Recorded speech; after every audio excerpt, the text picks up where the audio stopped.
Vous êtes juif? Oui. C'est pas grave, moi aussi.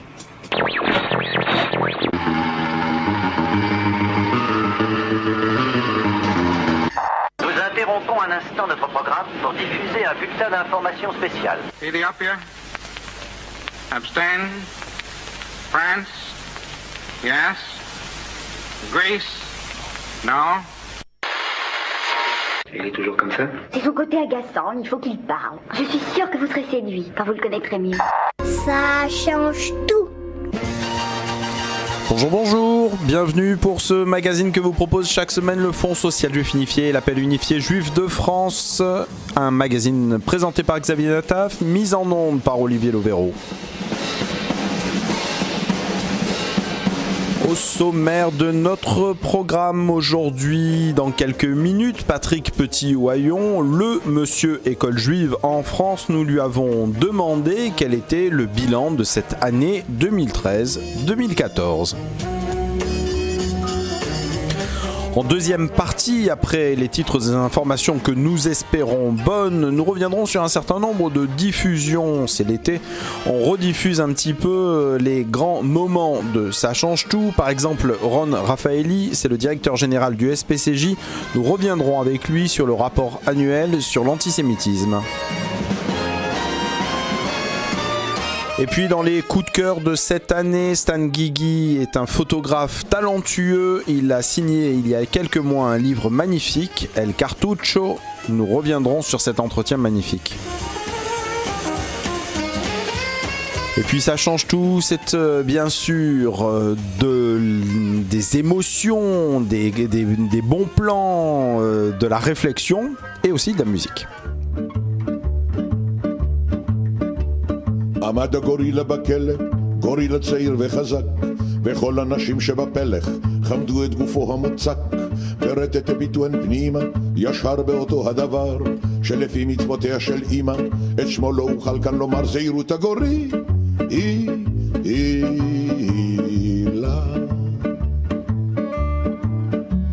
ופעם בדרך של פלא, מצאו את הסורג מחוץ, וככה מאופל הכלא, עמד הגורילה בחוץ. אולי בעצמו הוא הבקיע, אולי גם עזרו לו אולי, אך ככה לפתע הודיע, עליי לאבד את אולי זהירות הגורילה.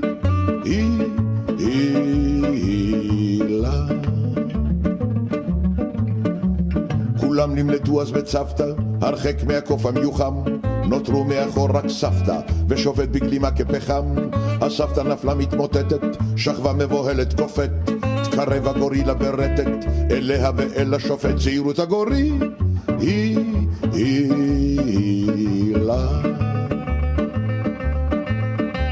שכבה הסבתא ללא נוע, חשבה לפחד אין מימה, כי אם כבר יעז בי לנגוע, זו סתם הפתעה נעימה. הרהר השופט מסוכן הוא, אך אין כל מקום להתאגע, אני כקופה מגוחכנו, מיד יווכח ששגע, זהירות הגורילה.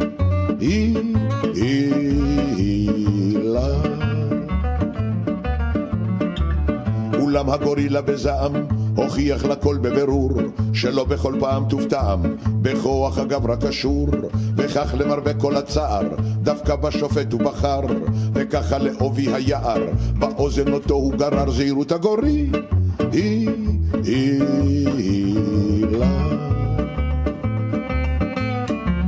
הסוף דיאליז באמת, אך פתאום קולקלה הבדיחה, כי דווקא ברגע המתח פרץ השופט בצווחה, אוי אמא צעק כתינוקת, אוי אמא גאה בבכייה, ממש כמו האיש שבבוקר שלח אל גרדו מטליה, זהירות הגורילה.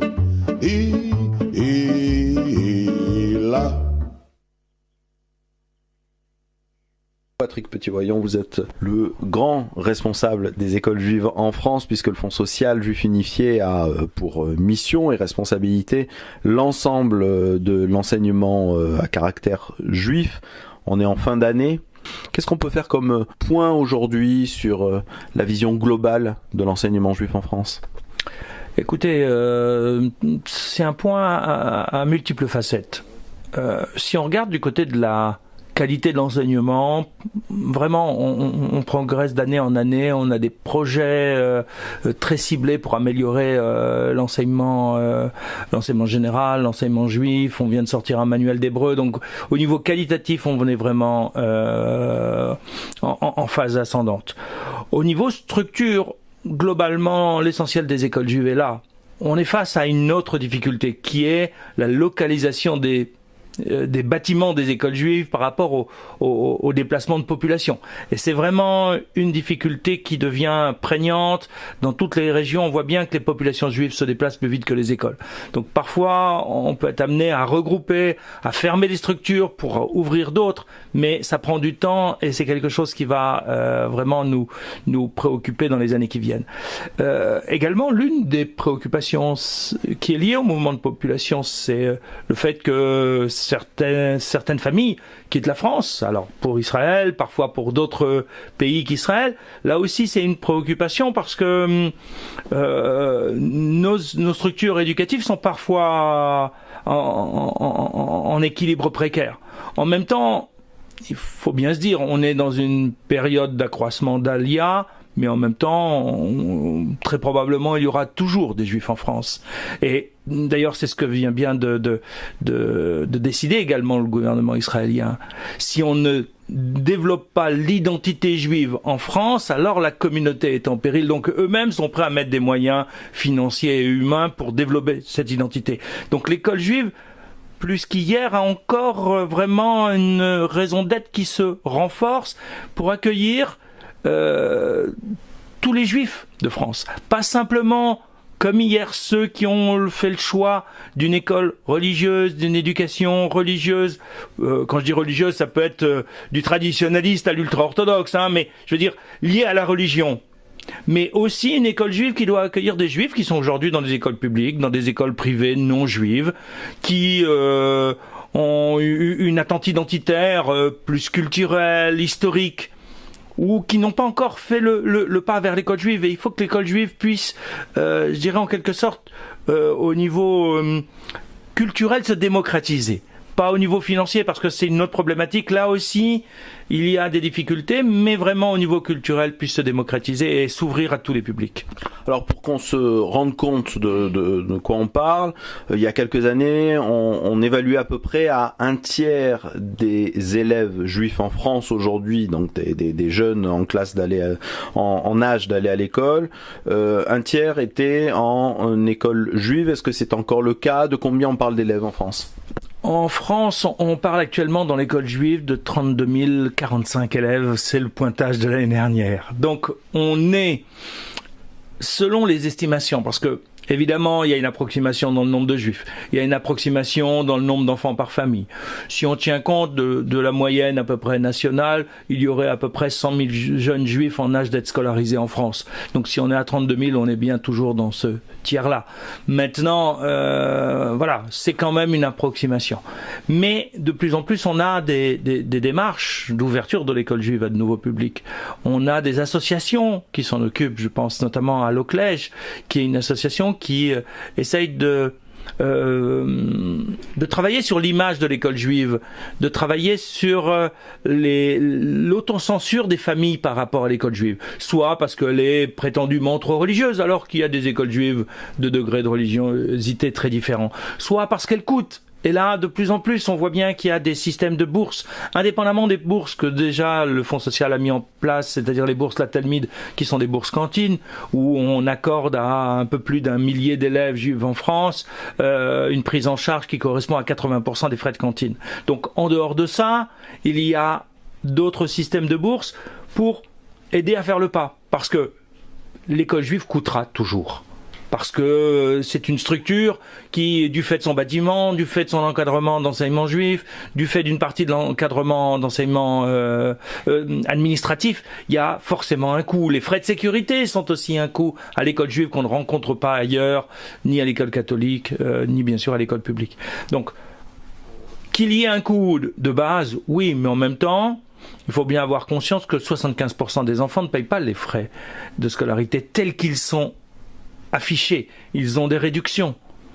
plus ou moins en fonction des revenus de la famille, mais il y a, on est bien souvent, pour la plupart des familles, en deçà du prix coûtant. Ils payent moins que ça coûte.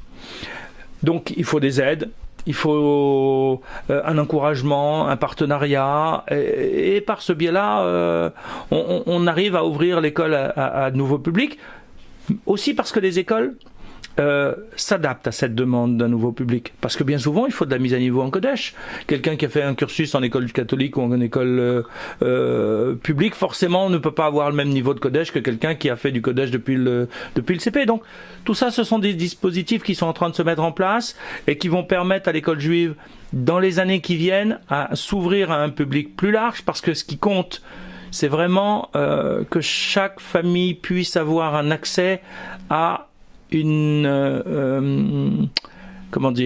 à une éducation identitaire de qualité, quelle que soit cette approche identitaire, mais il faut que les jeunes juifs qui sont confrontés à l'antisémitisme puissent au moins savoir ce que c'est qu'être juif. Parce que rien de pire quand on est traité de sale juif dans la rue ou qu'on est insulté de manière encore plus vulgaire, de ne pas savoir pourquoi on a cette appellation. Ça ne veut pas dire qu'on va trouver une explication à l'antisémitisme, mais qu'au moins on sache qui on est, quelle est l'histoire du peuple juif, que c'est peut-être pas un phénomène non plus permanent, même si c'est récurrent, même si malheureusement on sait bien dans l'histoire du peuple juif il y a des montées d'antisémitisme presque régulières, mais en même temps c'est pas une fatalité, il y a des moments où ça se passe mieux, et puis il faut savoir que c'est un choix, c'est un engagement, c'est une identité qui ne va pas sans un certain nombre de contraintes. C'est difficile d'être dérangeant, surtout dans le monde dans lequel on est. Patrick Petit-Voyon, par votre fonction, le Fonds social, la direction de votre action de l'enseignement et l'interface entre l'État, la nation, en l'espèce le ministère de l'Éducation, les rectorats et la communauté juive, les réseaux de tous les réseaux des écoles juives. On le sait, la nation française s'est beaucoup appuyée justement sur son système d'école pour l'identité française depuis la Révolution et peut-être même après. Comment se passe justement ce caractère propre? Comment vous qualifieriez l'attitude, disons, du ministère par rapport à nos réseaux d'écoles? Comment ils appréhendent ça? Écoutez, je crois que le principe de la loi Debré, l'existence du caractère propre, c'est une grande chance. Il y a des pays où cet enseignement est sous le contrôle de l'État, d'autres où il n'est pas pensé. En France, on a une très grande liberté. Bien sûr, sur le terrain, il peut y avoir des petites incompréhensions d'un inspecteur de proximité qui vient voir une école et qui est surpris parce que sur les 4 murs de la classe, il y en a 2 avec de l'enseignement général et 2 avec du Kodesh. Mais en même temps, globalement, ça se passe très bien. On a réussi à développer cet enseignement de manière relativement libre. Alors, c'est vrai aussi qu'il faut travailler cette liberté. Je veux dire, cette liberté aujourd'hui, elle existe, c'est à nous de la gérer, mais elle ne doit pas non plus être une revendication. Quand on entend l'éducation nationale qui travaille sur les rythmes scolaires, alors c'est vrai que notre semaine, elle est déjà sur 4 jours et demi. Mais c'est vrai aussi qu'on a une dizaine d'heures d'enseignement en plus. Donc le rythme scolaire, on le gère à notre manière. Et le fait que justement, grâce à cet enseignement de caractère propre, grâce à la loi Debré, l'organisation de la vie scolaire soit complètement sous la liberté, sous la responsabilité du chef d'établissement, ça laisse une liberté d'organisation extrêmement importante. Mais en même temps, il est clair que tout ça n'est acceptable parce que la qualité de notre enseignement général est bon. Parce que notre réussite aux examens, elle est exemplaire. Parce que les programmes, lorsqu'on est sous contrat d'association, ils sont appliqués. On est sorti des ornières d'il y a 20 ans où on était en phase de régularisation, où certains de nos établissements étaient encore un petit peu bancals parce qu'ils étaient en phase de création et de maturation. Aujourd'hui, l'école juive est à maturité, 88% de ses classes sont sous contrat, l'enseignement avec les mêmes critères. La création en 1993 du CFP André Neher a permis de mettre sur le terrain de l'école juive des enseignantes diplômées d'État. C'est fondamental. Dans le second degré, de la même façon, nos enseignants ont les mêmes titres qu'une école publique ou qu'une école catholique. Et on fait pas un choix entre un enseignement juif et un enseignant non juif, on fait un choix de l'enseignant de qualité. Et je crois que c'est ça qui nous permet aujourd'hui d'avoir de la liberté de faire autre chose. En plus, en essayant de faire en sorte que la qualité de l'enseignement juif soit aussi bonne. Et puis cette volonté, parce qu'on est un petit réseau, de chercher l'innovation et de continuer à réfléchir pour être créatif, pertinent et pouvoir échanger à égalité avec les pouvoirs publics sur les grandes problématiques de l'éducation en France. Et puis cette immense majorité des classes sous contrat dont vous parliez à l'instant permet de dire aussi que l'école juive vit avec de l'argent public, c'est-à-dire au sens que la très grande majorité des fonds viennent en fait des impôts que nous payons tous, y compris la communauté juive. Oui, tout à fait. Il faut bien se dire que la participation de l'État sur l'ensemble du réseau correspond à peu près à la moitié du coût du réseau. Et ça, c'est un retour normal, absolument. Les Juifs de France et les Juifs français payent leurs impôts comme tout le monde.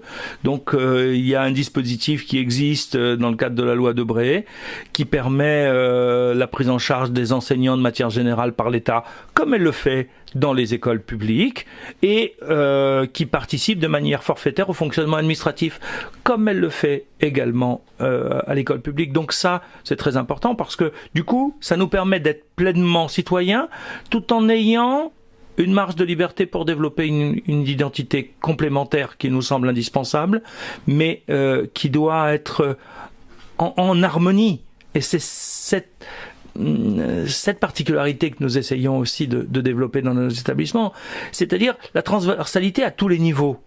Transversalité entre l'enseignement juif et l'enseignement général, transversalité du fait de l'enseignement juif avec l'ensemble des matières, parce que il est bien évident que lorsqu'on travaille en Kodesh sur les rythmes, sur les fêtes juives, sur le calendrier, on va travailler en Chol et dans toutes les matières. Lorsqu'on va travailler sur la Mishnah de Rosh Hashanah qui parle des différents cycles de la lune, ça fait écho à ce qui se passe en SVT. Donc il y a bien là une transversalité en permanence pour la construction d'un individu, d'un citoyen, d'un homme et d'un juif global. Dans votre poste d'observateur de l'enseignement privé, bien sûr, les plus gros réseaux sont les réseaux catholiques et de l'enseignement catholique. Il y en a d'autres, d'abord des laïcs et puis des plus identitaires, je pense aux Arméniens.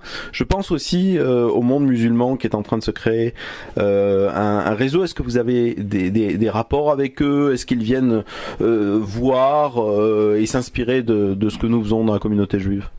Alors, la représentation du réseau musulman est très récente. Elle date d'une année. Jusqu'à présent, dans les instances ministérielles dans lesquelles on siège, avec l'enseignement catholique, l'enseignement privé laïque et puis les protestants, il n'y avait pas d'autre réseau. Depuis un an, on a un représentant de l'enseignement musulman qui pour l'instant n'a pas de partenariat particulier avec les autres partenaires. C'est plus un début de positionnement. Le nombre d'établissements reste encore faible parce qu'il faut bien distinguer les collèges et lycées sous contrat de l'enseignement musulman. Il doit y en avoir 2 aujourd'hui sur 6. Et puis tout un réseau qu'on connaît beaucoup moins, qui est le réseau des écoles coraniques, mais qui n'a pas à siéger là, cette fois-ci, autour de la table au ministère. Mais bon, ce sont des choses qui sont en train de se positionner. Le fait aussi que il y ait une règle pour pouvoir être un établissement scolaire, il faut que les financements soient français. Pour qu'un établissement soit sous contrat, il faut que les financements de l'établissement soient français et pas étrangers. Ça a beaucoup ralenti le réseau musulman, mais il est clair qu'il se positionne maintenant dans le sillage des autres, pas spécialement plus proche de nous que des autres, mais on est au début. Et on va voir un petit peu comment les choses évoluent. C'est vrai qu'il considère les autres réseaux, surtout le nôtre, où l'enseignement religieux est plus important, un peu comme une référence et comme un modèle, mais en même temps, bon, pour l'instant, on n'est pas encore à l'époque des échanges, mais probablement que ça va se faire dans les années qui viennent. Patrick Petit-Voyant, pour conclure, vous avez tout à l'heure signalé le fait que le Fonds social juif unifié a participé à l'édition d'un ouvrage sur l'apprentissage de l'hébreu en milieu scolaire. Est-ce que vous pouvez nous en dire un peu plus ? Oui, tout à fait. C'est une grande première, en fait. C'est la première fois que nous avons en France un vrai manuel d'hébreu pour les classes de première et terminale. Un manuel français. Jusqu'à présent, c'était des supports étrangers, souvent israéliens, parfois américains, qui étaient utilisés de la 6e en terminale. Les nouvelles modalités de l'épreuve de langue au bac nous ont encore renforcé dans la nécessité de mettre en place un manuel. Ça fait longtemps qu'on en parle, qu'on y réfléchit, mais c'est vrai que la dimension économique était pour nous un frein assez important. On n'est pas sur des centaines de milliers de candidats, bien évidemment. Donc là, on a un partenariat tout à fait important avec le réseau de l'éducation nationale, donc des centres pédagogiques régionaux rattachés aux académies et à l'éducation nationale, avec donc le CRDP de Paris. Nous avons mis au point un manuel pour les 2 années qui tient compte de l'ensemble des directives, du travail sur la compréhension écrite et orale, sur les capacités de rédaction, qui prépare à l'épreuve du bac en LV1 et LV2.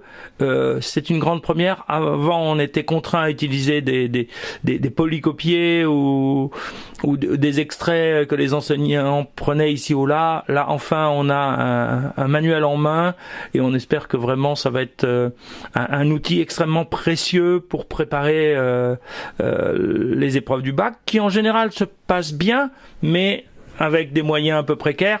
On espère que ça va se passer encore mieux avec un manuel tout à fait conséquent. Merci Patrick Petit-Voyant, et puis donc bonnes vacances avant de commencer la rentrée, peut-être un peu plus tôt que les enseignants et les établissements. Oui, bien sûr. On va nous aussi profiter de quelques jours de vacances, mais c'est vrai que la dernière semaine du mois d'août, on est déjà à pied d'œuvre. Mais on prépare. On a une assemblée en fin de semaine de directeurs pour préparer la rentrée. Donc, on part en vacances en ayant déjà préparé la rentrée pour que tout se passe bien. Pasta alla botarga. Insaporire l'olio in padella con aglio tagliato a pezzi grossi. Quando questi sono ben verdi e leggermente rosolati, ma non troppo, toglierli via. Intanto cuocere gli spaghetti o le bavette fino a che non siano al dente, scolare la pasta, aggiungere l'olio, mescolare in velocità e grattugiare la bottarga in quantità sufficiente. A Bologna direbbero quanto basta. A piacimento, e se piace, sminuzzare del prezzemolo appena lavato e servire in tavola con un buon vermentino fresco di Gallura. Una piccola raccomandazione, la bottarga migliore la trovate a Cavra, sì, assolutamente questa deve essere di muggine e non di tonno e deve essere ben stagionata. Ah, dimenticavo, la ricetta, seppur semplice, mi è stata data da un pescatore indigeno di nome Gianni, adesso è ancora più buona. Aio! Tu vai l'americano, americano, americano. Sente me che tu fa papà da tu vuoi vivere alla moda, ma se bevi whisky and soda. Porti sempre giusto papà tu a ballo rock and roll, tu a gioca a baseball, ma i soldi becca me. Chi te li dà, la ricetta di mamma, tu vuoi fare l'americano, americano, americano. Ma se nato in Italia, sientami non c'è sta niente a fare, ok, napolità, tu vuoi fare l'America, tu vuoi fare l'America. Oh, say, can you see by the dawn's early light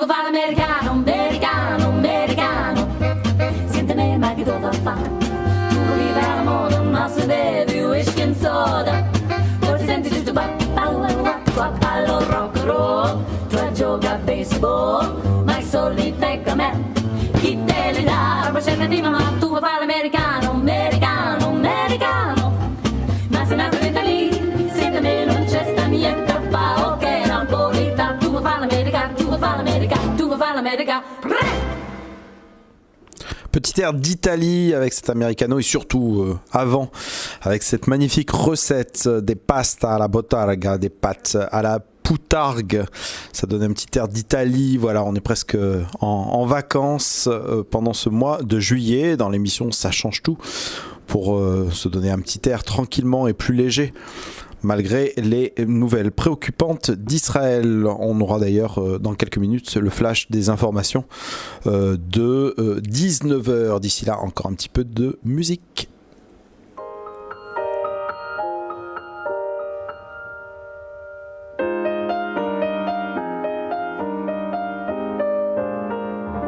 Little darling, it's been a long, cold, lonely winter. Little darling, it feels like years since it's been here. Here comes the sun. Here comes the sun. I say it's alright.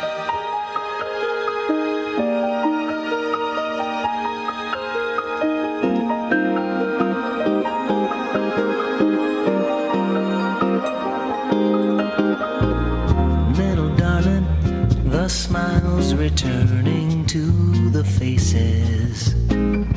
Little darling, it seems like years since it's been here. Here comes the sun. Here comes the sun. And I say, it's alright. It's alright. It's alright. Here comes the sun.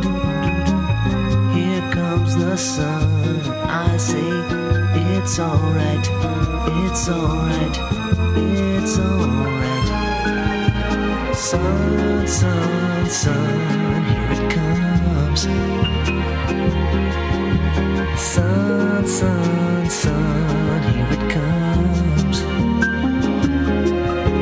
Sun, sun, sun, here it comes.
Slowly melting.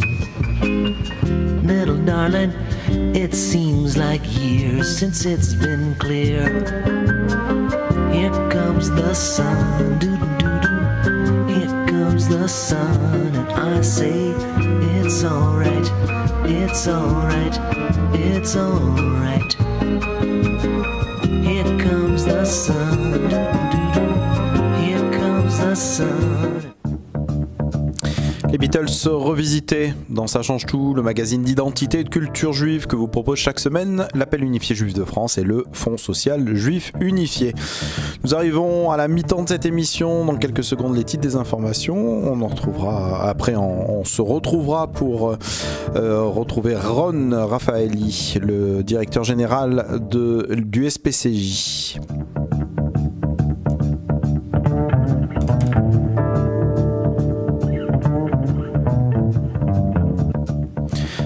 Merci à vous, Pierre Gandus à Paris et Pascal Sunshine en Israël. On retrouvera le développement de ces informations un petit peu plus tard sur l'antenne, notamment à partir de 19h30. Merci à tous ceux qui nous ont rejoints pour cette deuxième partie de Ça change tout, l'émission du Fonds social juif unifié, de l'appel unifié juif de France, émission hebdomadaire consacrée à la culture et à l'identité juive. Dans quelques minutes, nous retrouverons Ron Raffaeli, directeur général du SPCJ, du service de protection de la communauté juive, pour le rapport annuel sur l'antisémitisme, et puis ensuite Stan Guigui, auteur d'un magnifique livre sur El Cartucho. Stan Guigui est un des grands photographes de Marseille.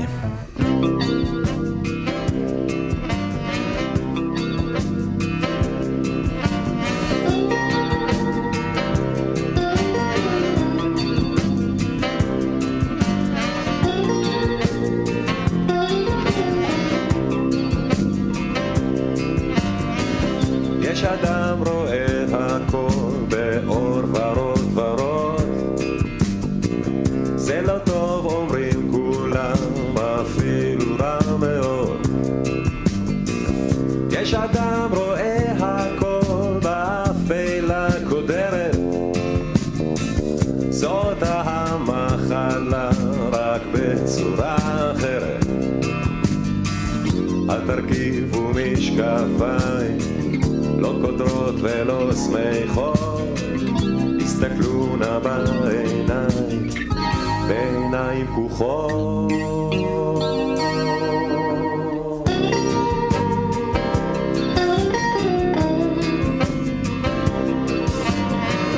אל תאמרו אנחנו עוד בארץ רק מיעוט,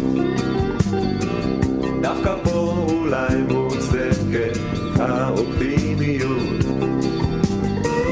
אל תאמרו ציון רקדי ומזמורים הנעימים, דווקא פה מוצדק מעט הרגש הפסימי. אל תרכיבו משקפיים, לא קודרות ולא שמחות, הסתכלו נא בעיניים, בעיניים פקוחות.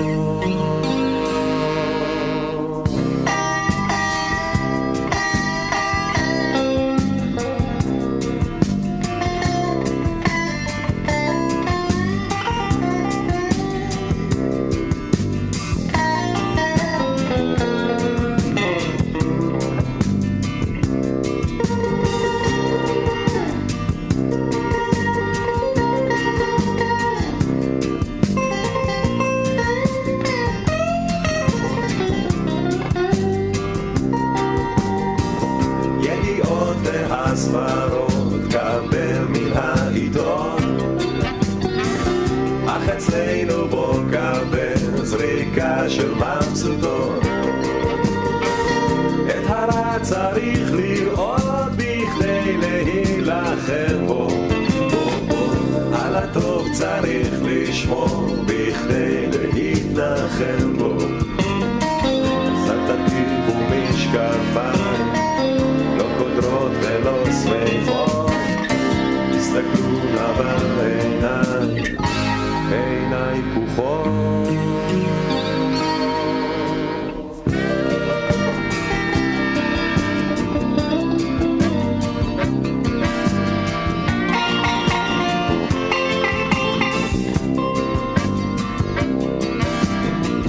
יש אדם רואה הכל באור ורוד ורוד, זה לא טוב אומרים כולם, אפילו רע מאוד. יש אדם רואה הכל באפלה קודרת, זאת המחלה רק בצורה אחרת.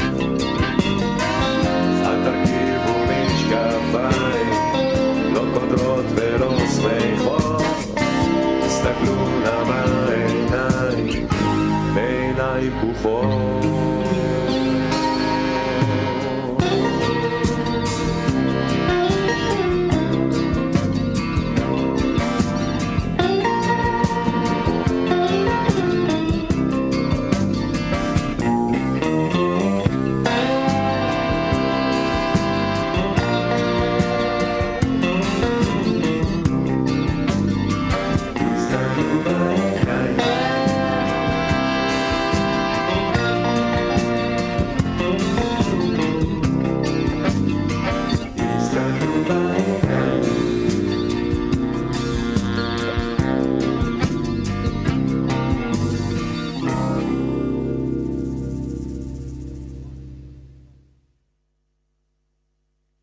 Raffaelli, bonjour. Bonjour. Vous êtes le directeur général du service de protection de la communauté juive, le SPCJ, qui vient de sortir son rapport annuel sur l'antisémitisme, sur tout ce qui s'est passé en analyse et en statistique pour l'année 2013. Quelles sont les grandes lignes de ce rapport ? Écoutez, le premier constat pour cette année, c'est évidemment de constater une baisse par rapport à 2012 du nombre d'actes antisémites recensés, une baisse de 30%, qui doit de suite être mise en relation avec la hausse spectaculaire à laquelle nous avions assisté en 2012, qui était de 58%. Ce qui fait qu'aujourd'hui, en 2013, avec 423 actes antisémites, on peut à la fois dire qu'on se situe dans la moyenne très préoccupante des années 2000, c'est-à-dire entre 400 et 500 actes antisémites, mais aussi qu'on est 10% quasiment au-dessus de l'année 2011. Donc à 2 années qui n'ont pas vu de faits spectaculaires 2011 et 2013, on peut considérer que l'évolution n'est pas bonne, et je dirais enfin que le début d'année 2014 nous laisse malheureusement présager une inversion de la courbe avec une hausse des actes autour des affaires que nous avons eues, les affaires Dieudonné et des manifestations journée de colère. Depuis une quinzaine d'années, le niveau, le nombre d'actes antisémites en France est particulièrement élevé. On le voit, il y a des années plus significatives que d'autres, mais globalement, on est dans un niveau très élevé. Qu'est-ce qui explique que ces 15 dernières années ont un nombre aussi élevé ? Effectivement, dans les années 80-90, on dénombrait environ 80 actes antisémites par an. Donc on est dans un niveau en moyenne 7 fois plus élevé. Ça a démarré avec une dynamique tout à fait conjoncturelle en 2000 avec les répercussions de la deuxième intifada, comme si pour certains il était naturel d'envisager un transfert des violences en France. Évidemment, il pouvait y avoir un transfert du débat pour ceux qui s'en émeuvent, d'un côté comme de l'autre. En revanche, transfert de la violence, il s'est fait de façon unilatérale et vraiment exclusive.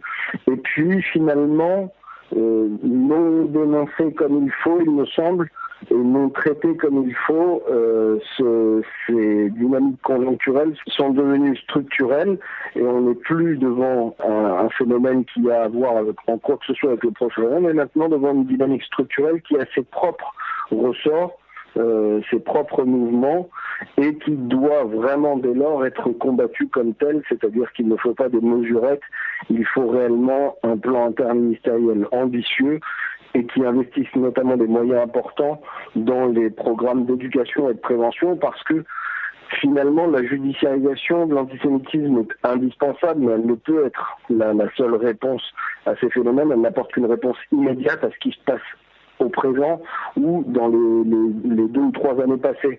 Seuls des programmes de prévention et d'éducation peuvent permettre d'imaginer une situation différente d'ici 4 ou 5 ans.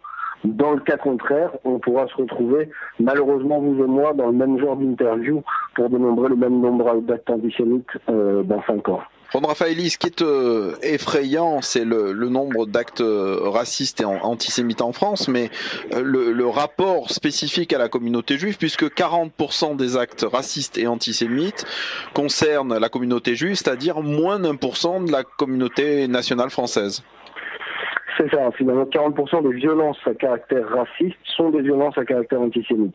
Et d'après le ratio que vous avez rappelé, effectivement, on comprend bien qu'il y a une dynamique tout à fait particulière, propre à l'antisémitisme, et que finalement c'est un phénomène qui mérite d'être analysé, étudié et combattu de façon différente. On voit bien que les mécaniques de lutte contre le racisme sont inopérantes sur l'antisémitisme, et on l'a dit suffisamment de fois, on peut encore le rappeler, l'antisémitisme d'aujourd'hui est tout à fait différent et il est porté dans le cadre des violences en grande partie par des gens issus eux-mêmes de l'immigration, donc eux-mêmes potentiellement victimes du racisme. Donc on voit bien à quel point les mécanismes de lutte antiraciste n'ont pas été opérantes au moins sur ces populations-là. Et on doit absolument envisager une approche radicalement différente aujourd'hui. Pour tous ceux qui voudraient lire ce rapport plus en détail, bien entendu, je les invite à aller sur le site internet du SPCJ ou sur un site que vous avez créé spécifiquement qui s'appelle www.antisémitisme.org. Dernière question, Ron Raffaelli, que préconisez-vous pour changer et inverser cette situation ? très clairement deux choses. D'une part, de la part de la communauté, puisque on le dit souvent, Dieu aide ceux qui s'aident eux-mêmes déjà. Donc de la part de la communauté, être véritablement intransigeant, ne rien laisser passer, vraiment ne pas être dans une posture d'attentisme, mais vraiment ne rien laisser passer, signaler tout ce qui se passe et combattre dans toutes les enceintes les actes et les menaces antisémites dont ils peuvent être victimes ou parfois même témoins. Et puis ensuite, sur un plan plus global, nous appelons de nos voeux vraiment à un plan interministériel. Aujourd'hui, le ministère de l'Intérieur et le ministère de la Justice font un travail qui donne des résultats, mais encore une fois, qui donne des résultats par rapport à des actes déjà commis. Or, ce que nous souhaitons, c'est que des efforts importants soient faits pour empêcher de futurs actes de se commettre, et donc pour ce faire, empêcher des gamins qui ont peut-être 10-11 ans aujourd'hui de devenir des auteurs d'actes antisémites en puissance d'ici 5 ou 6 ans. Merci pour cette analyse, Ron Raffaelli, et espérons que l'an prochain, nous aurons de meilleures nouvelles à annoncer. Je l'espère aussi.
Welcome to the Hotel California.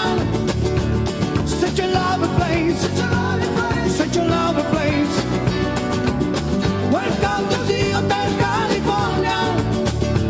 Such a lovely place, such a lovely place, such a lovely place.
En el hielo, y ella dijo: somos todos prisioneros por propia voluntad, y a los 4 principales hacen su siesta, atacan a la bestia, pero no la logran matar.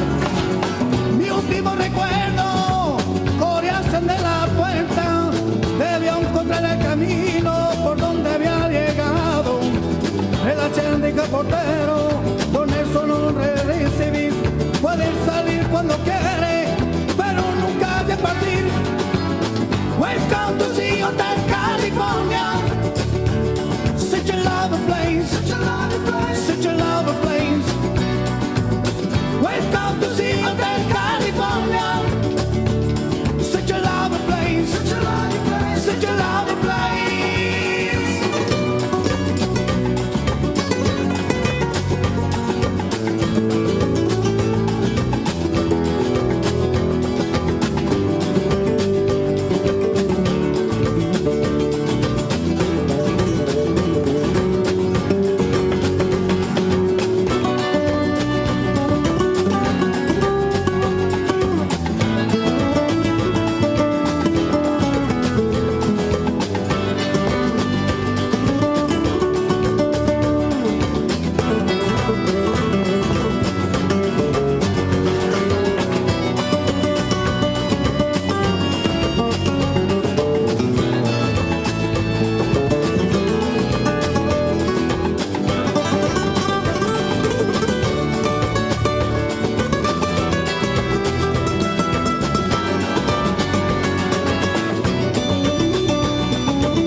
Aux éditions Images Plurielles sort un magnifique ouvrage de photographie autour du cartucho, ce que certains considèrent comme la poubelle du monde, puisque ça fait allusion presque à des déchets.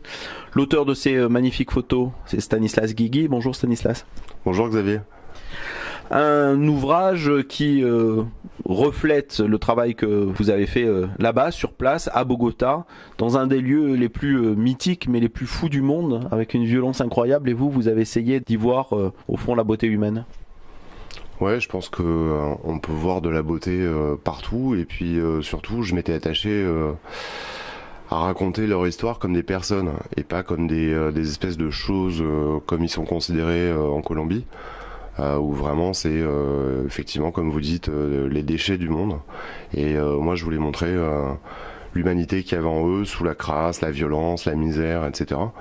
Et voilà, ça a donné ce livre, et je suis content d'avoir pu le mener à bien, parce que c'était un projet qui était pas évident, et c'est des gens qui sont assez sauvages d'habitude. Et là, tout le monde voulait se faire photographier, donc c'était plutôt sympa. Le Cartucho, c'est donc une sorte de ghetto au cœur de Bogota, un des lieux qui a le plus haut taux de criminalité, de prostitution, de drogue, des gangs s'affrontent, énormément de violence. Vous y avez vécu quelque temps pour essayer d'approcher au plus près les gens qui y habitent, et vous y avez vu des individus. Ouais, j'ai vu des individus, parce que bon, on peut toujours s'arrêter à un événement qui va être un épiphénomène dans la vie de quelqu'un, c'est-à-dire qu'il va avoir un accès de violence, un coup où il pète les plombs, etc. Mais bien évidemment, c'est un endroit qui est très dangereux, qui est très violent, etc. Mais c'est pas tout le temps comme ça, et c'est pas tout le temps les mêmes personnes non plus qui amènent cette violence-là. Et voilà, c'était des êtres humains tout simplement, avec leurs excès, leurs abus aussi, leur côté très animal, et qu'on a tous en nous. Et voilà, moi je voulais montrer ça, et avant de montrer ça, il fallait bien évidemment partager un peu leur vie, forcément, parce que c'était le seul moyen de se faire accepter. Et Stanislas Guigui, comment justement vous avez réussi à les apprivoiser ? Oh, je les ai pas apprivoisés, hein. Je crois que c'est eux qui ont décidé de pas mordre, et parce qu'ils me trouvaient sympa, et puis parce qu'on a eu des histoires assez fortes. Moi j'ai aidé à sortir un type de tôle, lui il m'a libéré pendant que j'étais prisonnier d'un autre gang, et ils sont venus me chercher alors que j'étais vraiment laissé pour mort. Donc on a réussi à créer des liens très très forts. Et puis après la photo c'était une excuse, on va dire. C'est une excuse et c'est en même temps ce que vous faites depuis des années à travers le monde, ce petit appareil que vous baladez un petit peu partout pour essayer de capturer des instants et surtout des émotions. Et dans le livre dont on parle actuellement, vous avez sous le prétexte d'une mise en scène fait finalement une sorte de défilé de mode dans ce lieu qui est exactement à l'opposé de ce qu'on peut imaginer du luxe et de la mode. En fait, je trouvais qu'à travers leurs vêtements, ils avaient des personnalités vraiment très très fortes et qu'on arrivait à cerner certaines personnalités à travers les fringues qu'ils avaient. Et en Colombie, on les appelle desechables. Desechables, c'est un bout de salade pourri au fond de la poubelle. Et moi, je voulais pas j'acceptais pas ce mot desechable. C'était vraiment une insulte. Et je voulais les montrer comme des hommes. Et puis un jour on a rigolé parce qu'ils savaient que j'étais français. Alors ils connaissent les marques aussi, Chanel, le luxe, etc. Et je leur disais mais vous aussi vous avez des looks incroyables. En Europe on fait tout un plat sur tout ce qui est streetwear, etc. Et ça c'est du vrai streetwear.